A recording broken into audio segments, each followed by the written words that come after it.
Hi, everybody. I'm speaking to you this week from a factory in Petersburg, Virginia, where they're bringing on more than 100 new workers to build parts for the next generation of jet engines.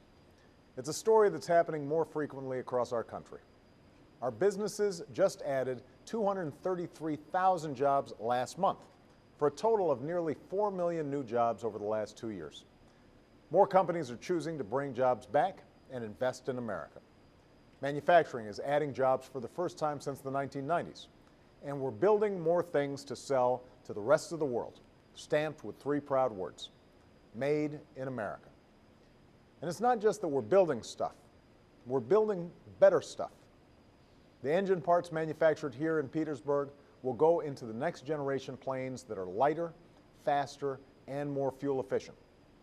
That last part is important, because whether you're paying for a plane ticket or filling up your gas tank, technology that helps us get more miles to the gallon is one of the easiest ways to save money and reduce our dependence on foreign oil. The recent spike in gas prices has been another painful reminder of why we have to invest in this technology. As usual, politicians have been rolling out their 3-point plans for $2 gas. Drill, drill, and drill some more.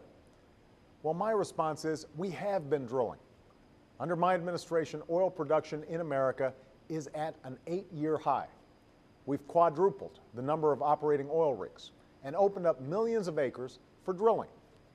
But you and I both know that with only 2% of the world's oil reserves, we can't just drill our way to lower gas prices, not when we consume 20% of the world's oil. We need an all-of-the-above strategy that relies less on foreign oil and more on American-made energy: solar, wind, natural gas, biofuels, and more. That's the strategy we're pursuing.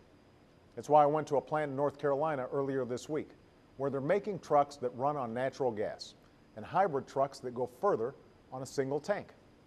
And it's why I've been focused on fuel-efficient cars since I took office. Over the last few years, the annual number of miles driven by Americans has stayed roughly the same, but the total amount of gas we use has been going down. In other words, we're getting more bang for our buck. If we accelerate that trend, we can help drivers save a significant amount of money. That's why after 30 years of inaction, we finally put in place new standards that will make sure our cars average nearly 55 miles per gallon by the middle of the next decade, nearly double what they get today. This wasn't easy. We had to bring together auto companies and unions and folks who don't ordinarily see eye to eye. But it was worth it, because these cars aren't some pie-in-the-sky solution that's years away. They're being built right now by American workers in factories right here in the USA. Every year, our cars and trucks will be able to go further and use less fuel. And pretty soon, you'll be able to fill up every 2 weeks instead of every week, something that over time will save the typical family more than $8,000 at the pump. We'll reduce our oil consumption by more than 12 billion barrels. That is a future worth investing in. So we have a choice. Right now, some folks in Washington would rather spend another $4 billion on subsidies to oil companies each year. Well, you know what? We've been handing out these kinds of taxpayer giveaways for nearly a century. And outside of Congress, does anyone really think that's still a good idea? I want this Congress to stop the giveaways to an oil industry that's never been more profitable and invest it in a clean energy industry that's never been more promising.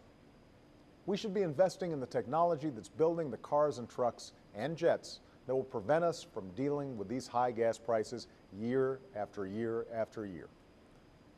Ending this cycle of rising gas prices won't be easy, and it won't happen overnight. But that's why you sent us to Washington, to solve tough problems like this one. So I'm going to keep doing everything I can to help you save money on gas, both right now and in the future.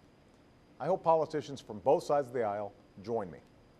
Let's put aside the bumper sticker slogans and remember why we're here, and get things done for the American people.